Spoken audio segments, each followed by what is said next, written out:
Bu sefer gitti drone. Uçurumdan aşağıya şuraya kayaya kenara çarptı inerken. Bulamaz mıyız? Vallahi çok düşük bir ihtimal, oradan yürüyeceksin. Vay arkadaş ya. Belliydi böyle bir şey olacak.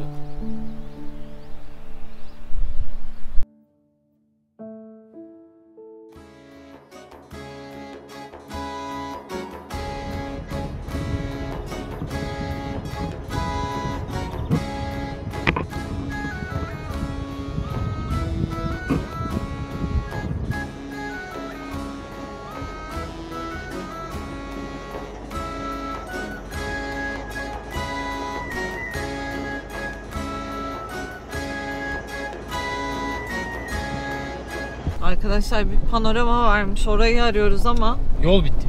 Aa. Ya bir çok güzel bir görüntü olan yer vardı da. Orası yol değil, yürüme patika var ya şöyle yukarı. He. Belki oranın tepesidir panorama.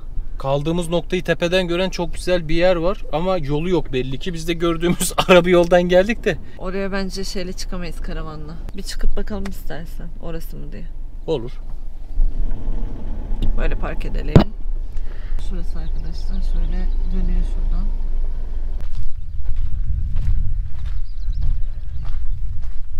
Çıkabilirmişiz aslında.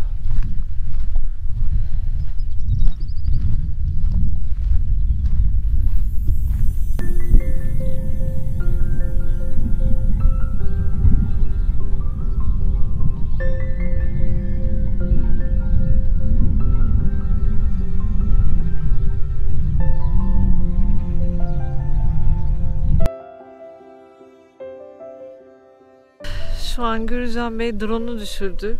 Şu düzlükte otların üstünden bir geçireyim istedi ama geçerken bir şey çarptı dedi. Gidiyor Gürcan Bey. Görünüyor mu bilmiyorum tam olarak. Cesaret edemedim girmeye açıkçası. Sevmediğim bir şey var burada. O yüzden Gürcan Bey bakıyor. Olmazsa mecbur gireceğiz. Yapacak bir şey yok. Gürcan Bey geliyor. Tavdar tarlasından Gürcan Bey çıktı. Yakın uçalım, çok güzel gözükür dedim. Otlardan ne olacak dedim. Küt. Bak ne oldu. Aa! Bir şey olmuş mu? Bir şey olmamış büyük ihtimalle ama biraz toprak ıslak. Aa! Baksana. Çamur. Gürcan Bey ya. Biraz daha alçalınca vurunca gitti.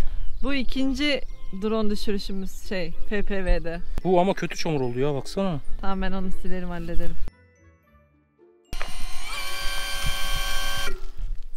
Şundan bir ses geliyor.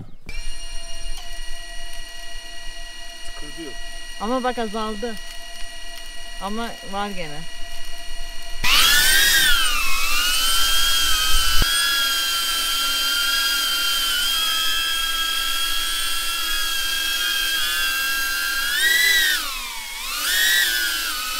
Kurtardık mı?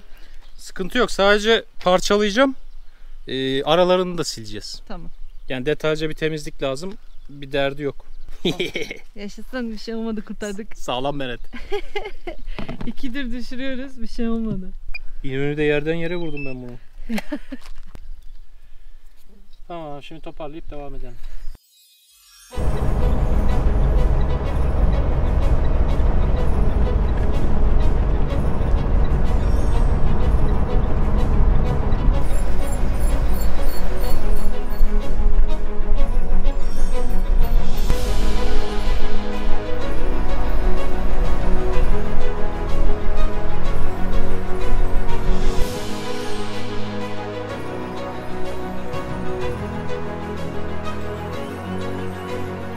Planı değiştirdik.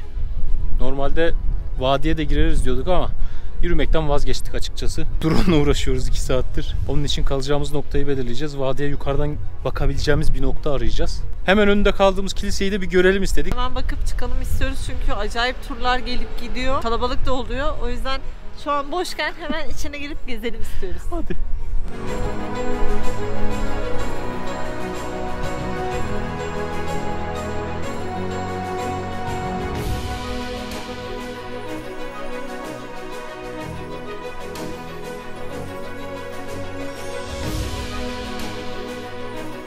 Çok iyi değil mi? Bayıldım ya.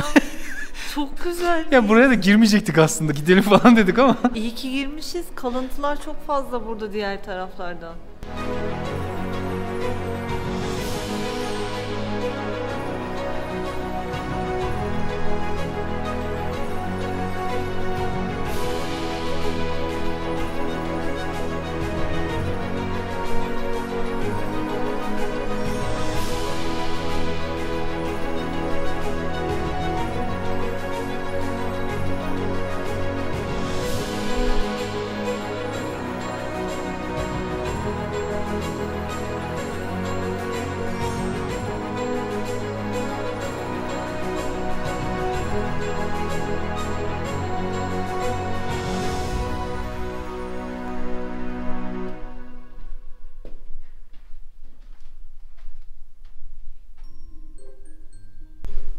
Ateş mi etmişler ya? Bu kadar kalması çok ilginç değil mi bu? Çok garip ya. Hayran kaldım şu an. Hayranlıkla, şaşkınlıkla izliyorum. Bir de yan tarafı var. Orada da Bezirhane yazıyor. Gel oraya da bir bakalım Elif Hanımcığım.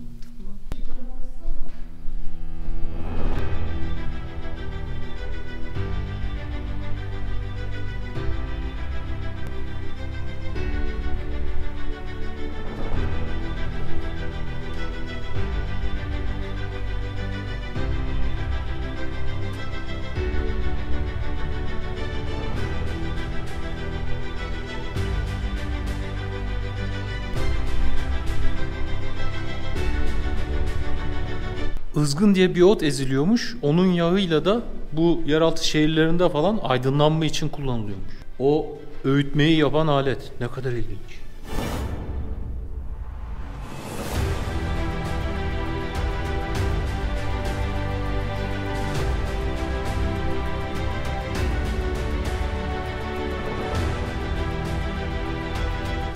Gezimiz bitti. Yalnız ben buralardaki kiliselere bayıldım. Bu kadar kalması, içerideki görüntüler efsane ya. Bence muhakkak görülmeli. Ihlara Vadisi zaten canım ya. Burası en meşhur nokta. Şimdi biz artık kalacağımız yeri belirlemeye gidiyoruz. Bakalım nereye denk getirebileceğiz.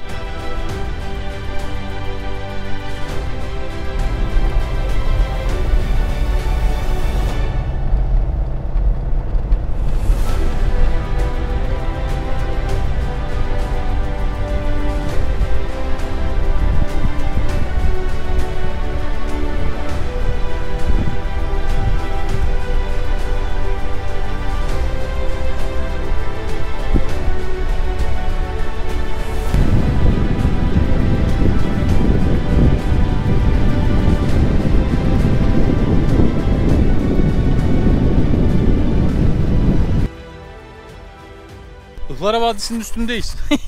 Yani buraya da herhalde kimse gelmez kamp için. Aşağıdan yürümeyelim, yukarı çıkalım, yukarıdan bakalım istedik. Yürüyüşler pek bize göre değil ya. Karşıdaki bulutlar çok kötü ama burası güneşli. Belki gün batımına denk gelebiliriz diye de burada kalalım istedik bu gece. Yerimizi bir kestirelim. Şu ilerideki kayaların oraya falan olmadı bir çekeriz. Yer keşfinden sonra bir aradayız yine. Buralar hep Ihlara Vadisi. Evet.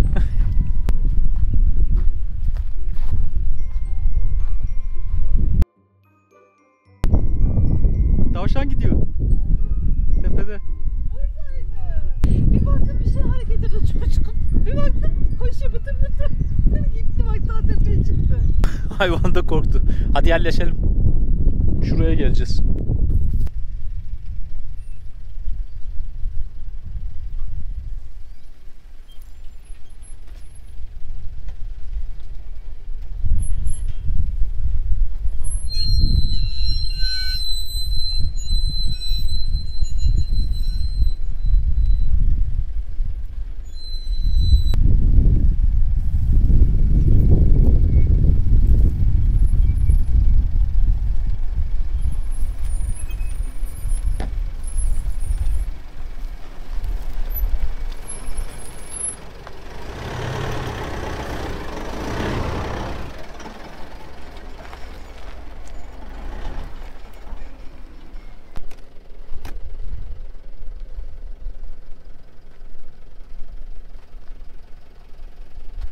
Ben de diyorum bir şey var. Kaplumbağaymış.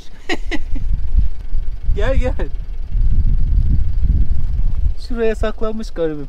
Çatır çatır bir ses geliyor. Dedim ki acaba ne o? Ya burası o kadar sakin bir yermiş ki belli. Yaban tavşanı, kaplumbağa 5 metre içerisinde. Büyük mü? Evet.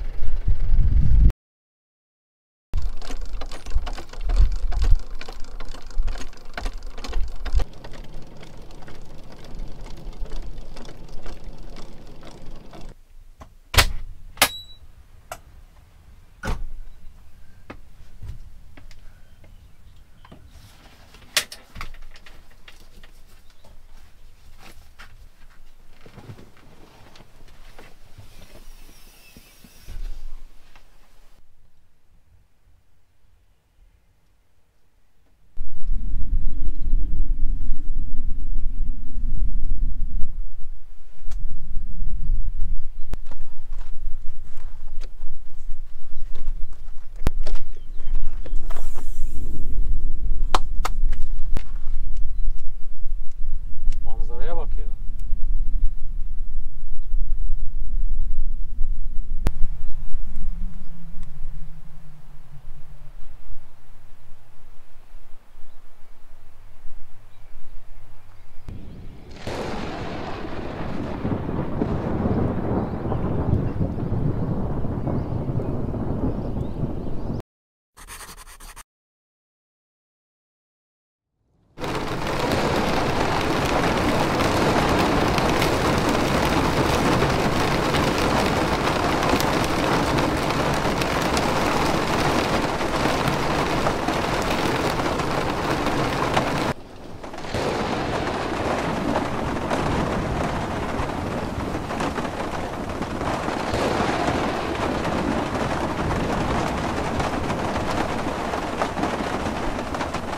Resmen Ihlara Vadisi'nin tepesinde fırtınaya denk geldik ya. Böyle bir şey olamaz. Geldiğimizde de hava nasıl güneşliydi gördünüz. Bir saatte bir döndü. Dedik ki şu arkayı da açmıştık zaten. Fotoğraf çektik falan. Gün batımını izleriz diye konuşuyorduk. Şimşekler çakmaya başladı. Gök gürlemeye başladı. Buraya doğru geldi. Karşıdan geçer dedim Teyit ama içimizden geçiyor. Bizim gün batımı gene yalan oldu ya. Acayip ya. Baksana ya kaç tane çakıyor aynı anda. Evet. Bu arada 1250 metre rakımdayız. Ihlara Vadisi'nin tepesindeyiz şu an. Yapacak bir şey yok. Bugün de böyle geçirmeye bakacağız. İnşallah geçirebiliriz. İnşallah. Kıracağım Bey mutsuz. Vallahi ya. Ne hayallerle geldik ne oldu gene. Çalışayım bana.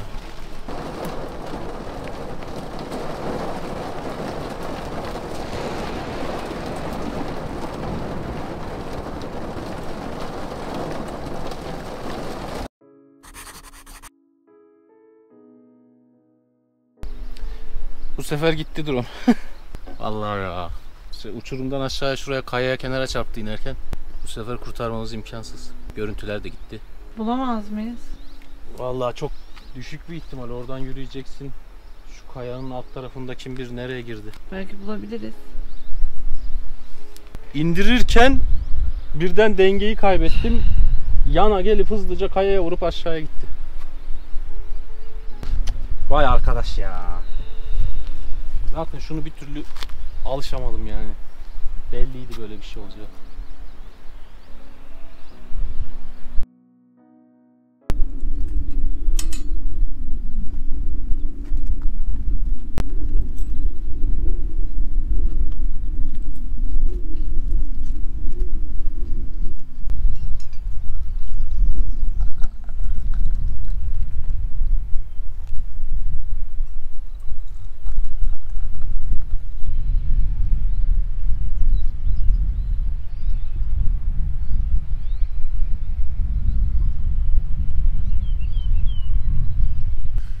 Herkese merhaba.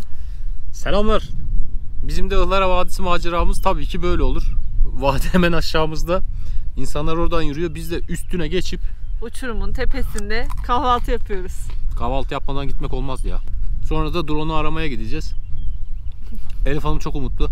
Benimse hiç umudum yok. Bunun çok fazla dönüş olacağını zannetmiyorum. Burası 100 metre en aşağı. Belki bulursak görüntüleri alırız. Şimdi göreceğiz bakalım. Kahvaltımızı yapalım. Sonra bir gideceğiz, onu bir arayacağız. Bulabilecek miyiz, bulamayacak mıyız? Hep birlikte göreceğiz. Manzara muhteşem. Böyle bir manzara yok. Yok canım. Ihlara Vadisi'nin tepesinde kahvaltı yapıyoruz.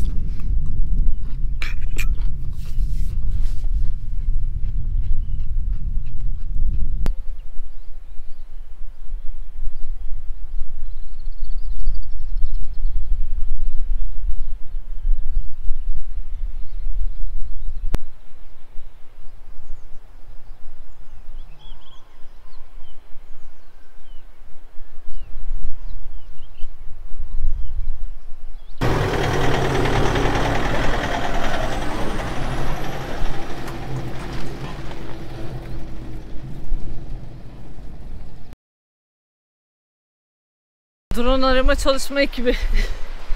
İleri, tam gaz. Daha patikayı bulamıyoruz. Drone'u bırak.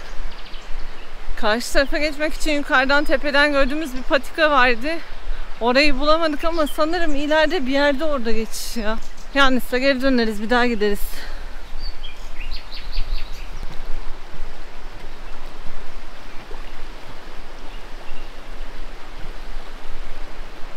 Ya patikaya döneceğiz diye ne kadar uzağa geldik. Şimdi bizim olmamız gereken yer şurası. Biz şuradayız.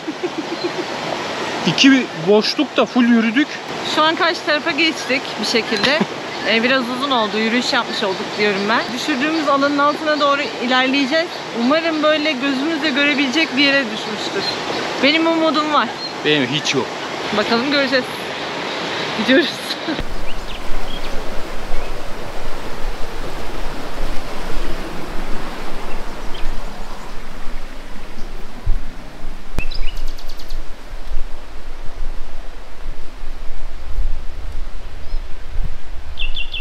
Patikadan çıkıp böyle düz yola girdik. Böyle devam edeceğiz. Şu taraflar falan olması lazım. Şuradan gidelim bebeğim. Daha geniş bir alanı aramış oluruz. Var mı düz yol? Buraya tırmanacağız. Kayaların dibine geldik. Ama bura çok sıkıntılı ya. Kafamıza taş da düşebilir yani. Drone bulacağız diye karambole gideceğiz. Şuraya bak. Yani tahminimiz şuralar falan ama emin de değilim. Şimdi bunun olayı şu. Telefonla uçurmadığımız için drone bul uygulamasını kullanamıyoruz. Manuel bakmamız gerekiyor. O da samanlıkta iğne aramak gibi. Şimdi nereye girdi acaba? İmkansız.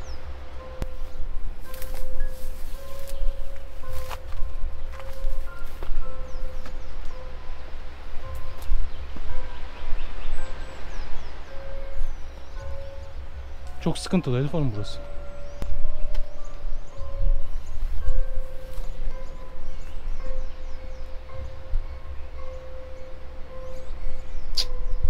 Bizim bunu böyle bulabilme imkanımız hiç yok ya. Burada nerede bulacağız ki? Geçmiş olsun. Sırf kayalık.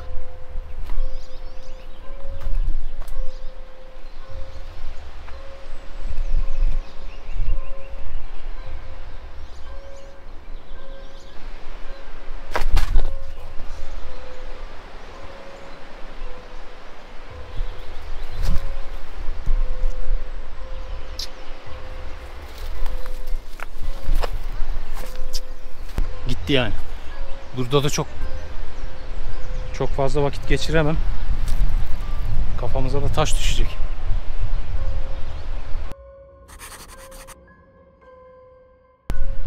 Anca böyle şuraya bir yere düşecek de görmüş olacağız. Yani bir de şu büyük risk ya, baksana. Bu sefer kurtulamadı. Bulamayacağız. Gerek yok bu riski almaya. Yapacak bir şey yok.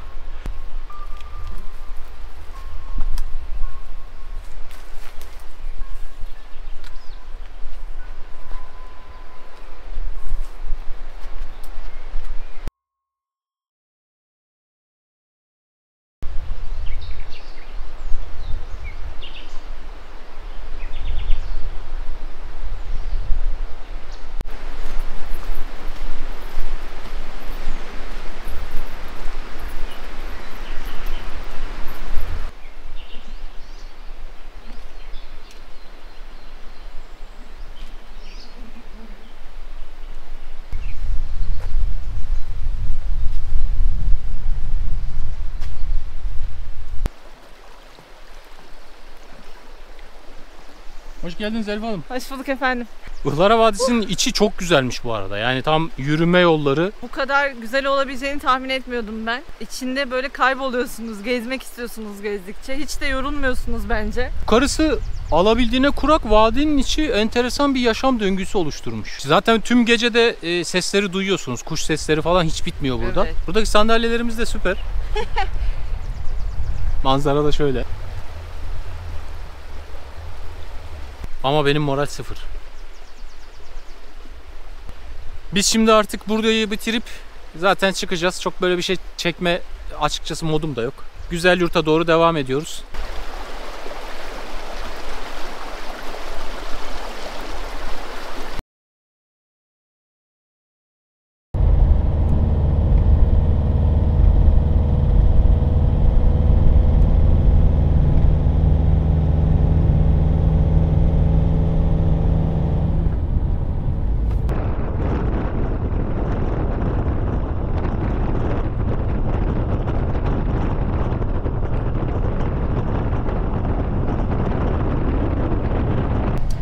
Market alışverişimizi yaptık. Birkaç bir eksiğimiz vardı, onları hallettik. Şimdi de suyumuzu almaya geçiyoruz. Evet, şurada bir çeşme gördük. Hemen mezarlığın dibi Güzel Yurt'un içinde. Oradan da alalım. Kamp noktasına devam edelim. Hadi bakalım.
Ve geldik. Sol taraftaki yüksek kilise. Karşımızda Hasan Dağı. Efsane bir nokta. Sadece biraz pis. Bir çöp toplayıp devam edeceğiz. Aynen. 10 numara bir yer denk getirdik Elif Hanım. Hem göl manzarası, hem kilise manzarası, hem Hasan Dağı manzarası, üçü bir arada. Bulutlar açılsa efsane gözükecek de. Bugün yarın güneş de açabilir. Hadi o zaman biz yerleşelim.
Gün batımına karşı Akşam yemeği yiyoruz. İşte gördüğünüz kahvaltı yaptık. Bir de şimdi anca yiyebiliyoruz.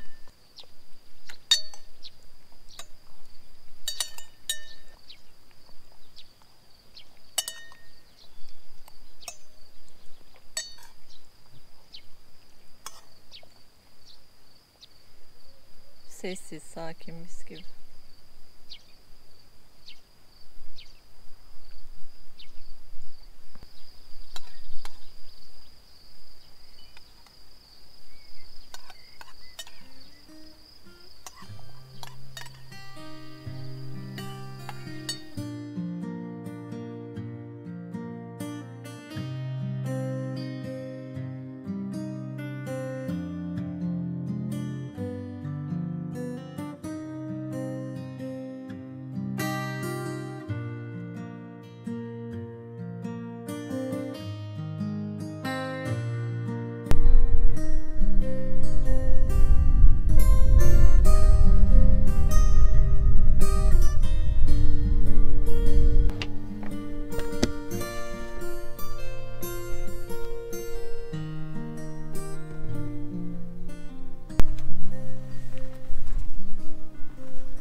Elif Hanım buna ne kadar sos dökeceğimi söylemediği için ben bütün sosu döktüm.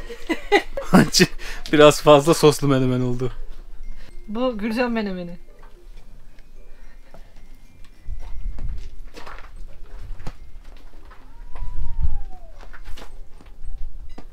Selam sana bağıran çocuk. Selam.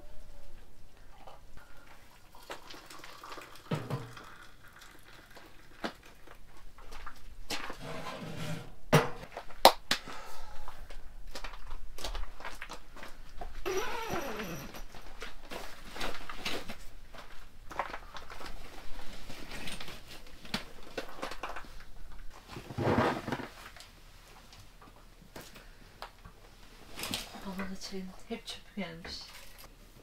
Sonunda hazırız. Kürcan Bey simitleri yakmış. Biraz fazla ısındı. Taş fırın simidi değil, taş simidi. Sesi o. Kamerada daha küçük gözüküyor. Biz aslında devasa görüyoruz ve muhteşem bir görüntüsü var. Çikolatanın üstünde bir tane dağ görüntüsü var ya, karlı. Tam olarak o karşımızda şu an. Dün gece kar yağmış. Hava da aşırı soğuk olduğu için ve full rüzgarlı. Mecbur kış bahçesini kurduk ki rahat rahat takılabilelim diye. Yani şu manzaraya karşı böyle kış bahçesinde sobayla sıcacık kahvaltı keyfi, Elif Hanım, karşılığı yok yani. Kesinlikle katılıyorum. Bu kamp noktasından sonra da artık dağlara çıkıyoruz. Bizim için aşağılar yeterli. Biraz daha yukarılara çıkıp hazır kar yağmışken oraları bir görelim. Kürcan Bey kar yağınca hemen daha çıkalım diyor. Ki burası bile 1250 rakım mıydı? Ha, yandım. Biz şimdi kahvaltımızı yapalım. Sonra da burada Manastırlar Vadisi var. Orayı bir ziyaret edeceğiz. Orada da eski yapılar falan var. Şu an tarihin içindeyiz. Buram buram her yer tarih kokuyor. Bu bölgeler çok güzel. Biz Kapadokya'ya gelmiştik daha öncesinde ama bu tarafa kadar gelmemiştik. Yani görülmeye değer, bence görülmesi gerekiyor zaten böyle yerlerin. Evet. Yani Evet. yabancılar bizden daha vakıf bu taraflara. Bizim hiç haberimiz bile yok. Tesadüfi böyle göl manzarası falan araştırmasam, uydudan falan bakmasam burayı da görmezdik. Çok güzel bir yer ya. Karlı dağlar. Geçit vermez. Olun. Çağ. Elvan ekmek yok mu ya? Bu ekmeksiz Var yenir mi? bebeğim. 6 kilo şey var. Var var. Hamur yaptık, simit var, Kürcan Bey ekmek istiyor. Ama bunu ne yiyeceğim? Ne yiyeceğim?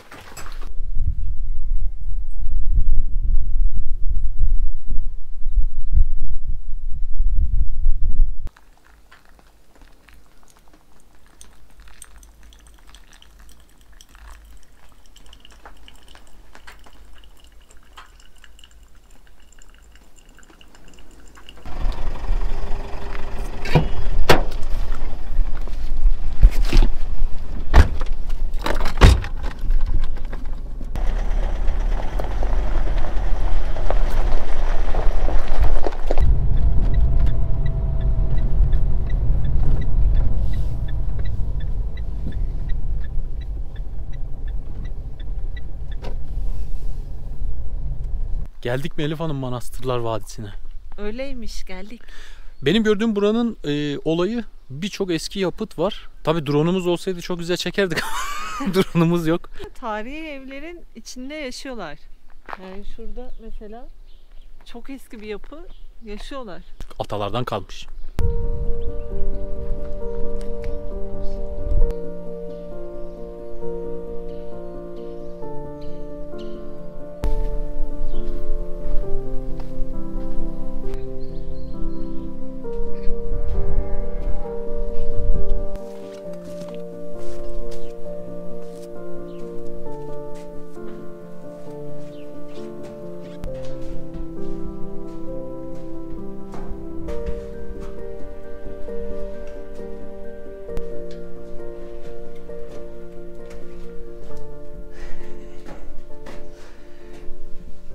Bebeğim ben buradan düşeyim. Yeraltı şehirlerini çok beğeniyoruz.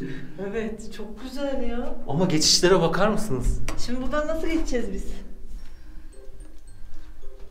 Öyle iniyor insanlar. Elif Hanım görüşürüz. Dikkat et. Dikkatli in. Allah. Ay. Sen böyle indin, ben nasıl ineceğim? Sıra Elif Hanım'da. Hocam Bey. Ya gülme. Elif Hanım bunlar güvenlik açısından bu kadar küçük. Evet. Adamlar yukarıdan taşlarla girişi bir kapatıyor. Buraya hiçbir şey gelemez zaten. Bence de nasıl gelsinler zaten. Baksana şeye.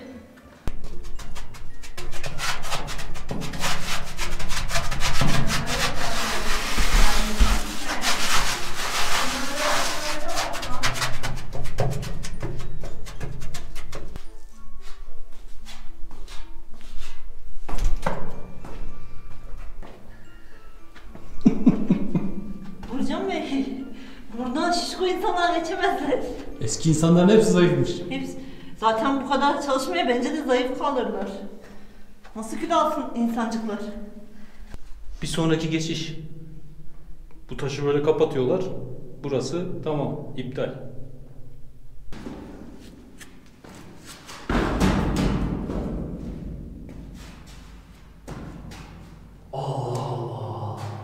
Burası bu kadar arkadaşlar. Burada karanlık bir yer var ama oraya gidilmiyor belli ki. Biz geri doğru çıkıyoruz. Buranın işi tamamdır. Küçük bir yeraltı şehriymiş. 3 kat. Burada böyle bir oda var. Ha! Enteresan.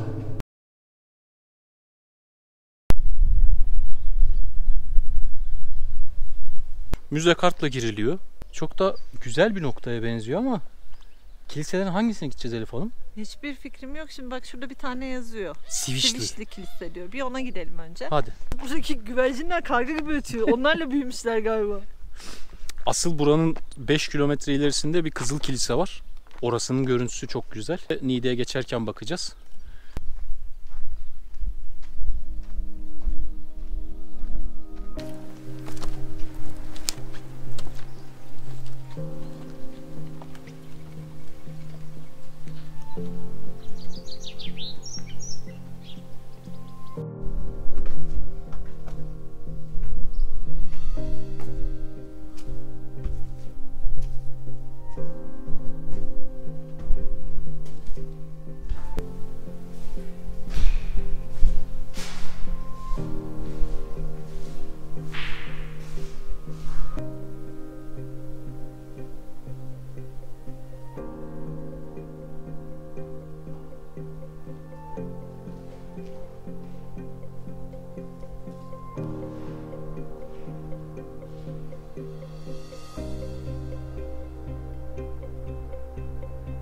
Tavanlardaki işlemeler eski, onlar belli. Ama camlar tabii ki sonradan takıldığı için onlar yeni belli ki.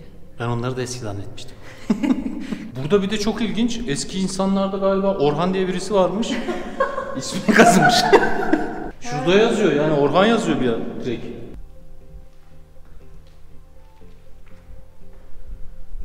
Fenerimizi almayı unuttuk bu sefer. Bunun için ışığımız sıkıntılı. Şu tavandakilere ulaşamamışlar, onları Evet. silememişler. Onlar çok iyi görünüyor.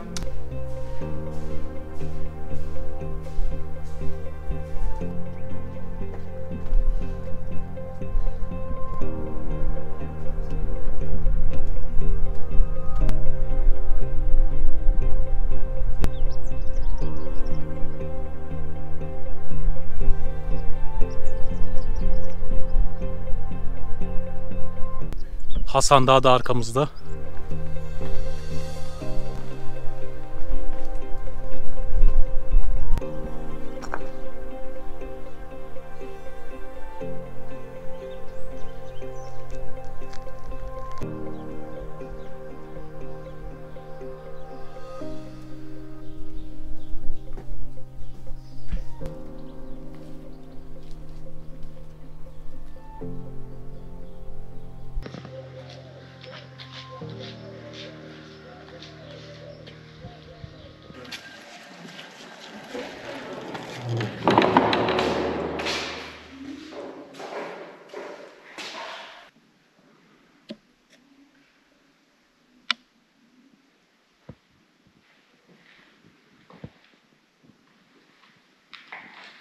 Çok beğendim.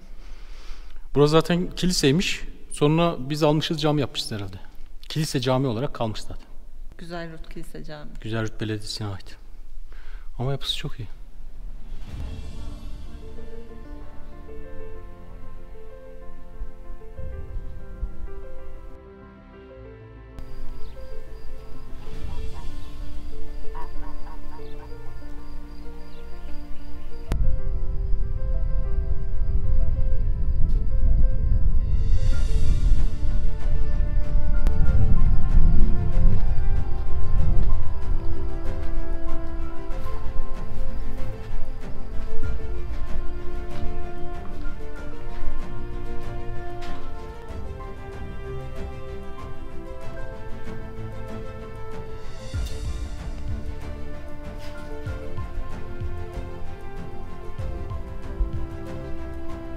Bu bölgedeki kiliselerin işlemeleri çok kalmış.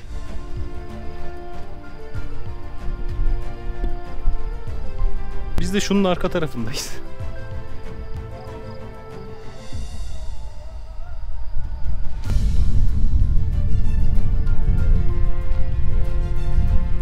Koç Kilisesi'nin tabelasını çalmışlar. O yüzden biz de navigasyonu açıp çok yanlış yönden etrafında tavaf ederek yukarı çıktık. Tekrar geri döndürdüler bizi. Gönderdiler mi? Gönderdiler. Yoruldum. Şimdi bulduk ama.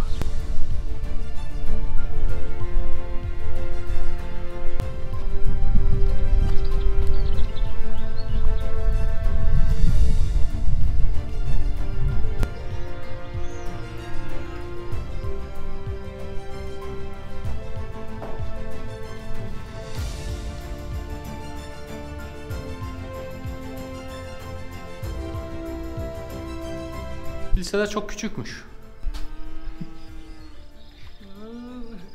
Bizim için bu taraf bitmiştir. Yürümekten de yorulduk ya. Bu kadar da yolumuz var. Evet. Şimdi artık karavana gidip bir şeyler atıştırma vakti.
Bu gezi bizi çok yordu.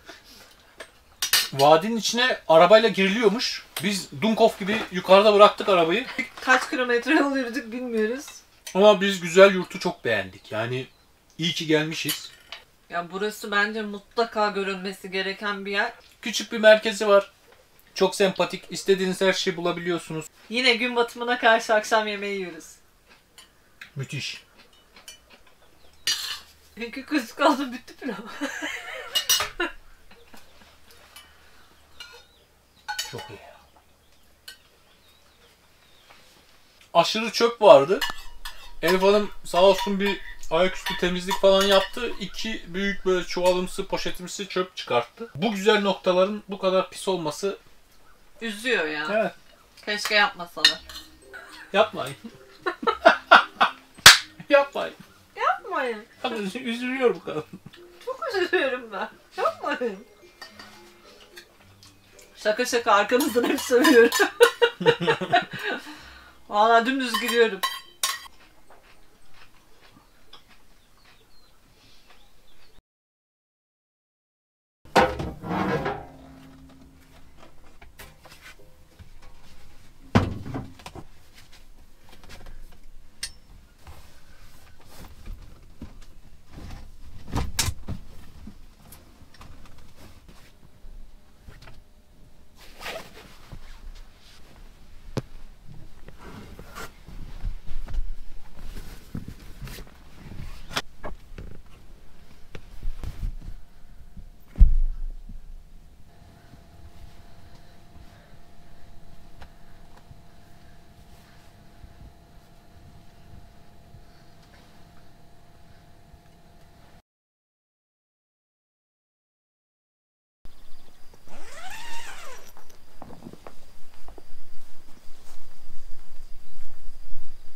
Burada bir de böyle küçük koruyucularınız var.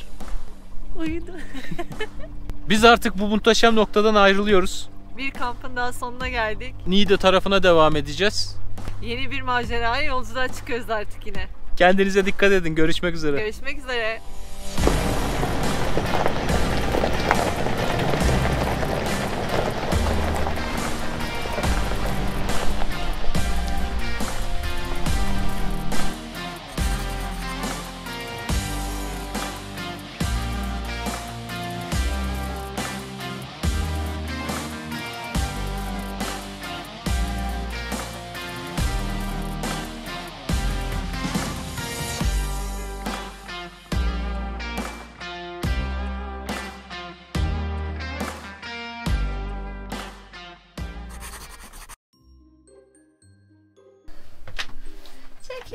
Çekiyor. Bunu da çekelim.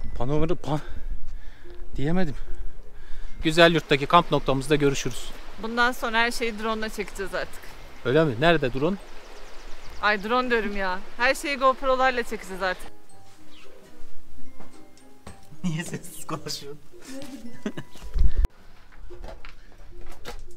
Çayı koysana Elif Hanım. Elif Hanım'ın kafası karıştı. Aleykümselam.